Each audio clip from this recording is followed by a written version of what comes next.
Inalis muna sa burol ang batang babaeng tinamaan ng ligaw na bala sa Norzagaray, Bulacan. Yan ay para isailalim ang labi sa autopsy. At saksi live si Chino Gaston. Chino?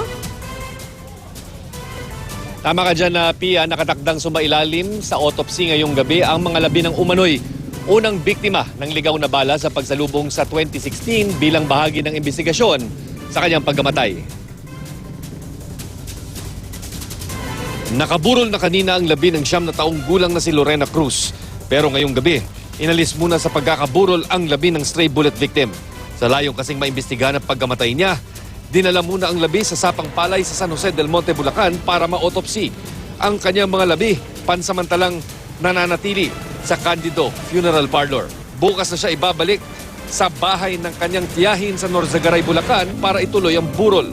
Hindi ko po alam kung anong oras ibabalik doon kasi sabi po sandali lang daw naman makakabalik din ngayon.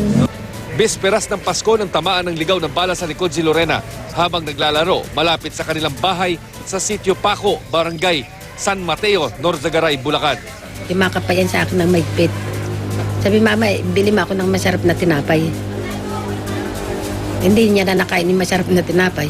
Ano sabi niya sa akin, masakit ang, yumakap muna niya sa akin, sabi niya, masakit mama ang akin tin. Blanco pa ang pulisya pero puspusan ang investigasyon at naisa na nilang isailalim ang biktima sa autopsy. Yung area kasi very isolated area. Doon siya sa may Ipo Dam, 500 aerial distance away from sa mga bayan.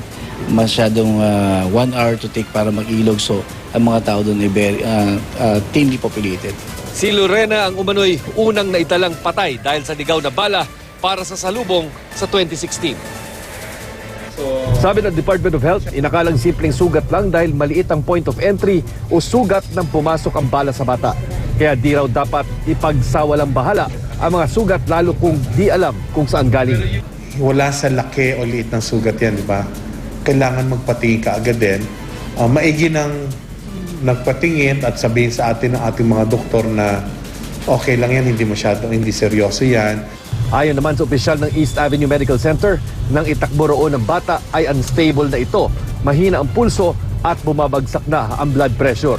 Tumama kasi ang bala sa bato, abdo, atay, bituka, pancreas at isang pangunahing ugat at nakuha sa tiyan ng operahan. Mas maraming organs ang natatamaan at napipinsala, yung score mo ay nagiging mas malala. Patuloy rin ang babala ng Health Department kontra mga paputok na nakasugat na ng 128 ayon sa huling tala kaninang alas 6 ng umaga.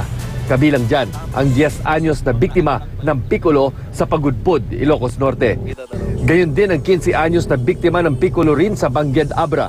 Matagal nang bawal pero marami pa rin nagbebenta at gumagamit ng Piccolo at nangunguna pa rin sa mga paputok na may maraming na biktima sa huling tala ng DOH. Piyan na pag-alaman din natin na yung pamilya ng biktima ay miyembro nitong katutubong grupong mga dumagat na nakatira nga malapit o sa palibot nitong Ipo Dam, no? At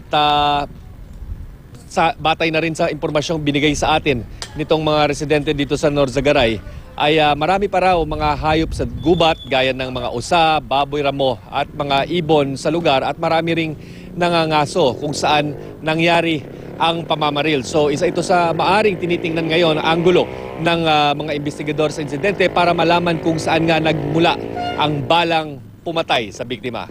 At live mula rito sa Norzagaray, Bulacan, ako si Chino Gaston, ang inyong saksi.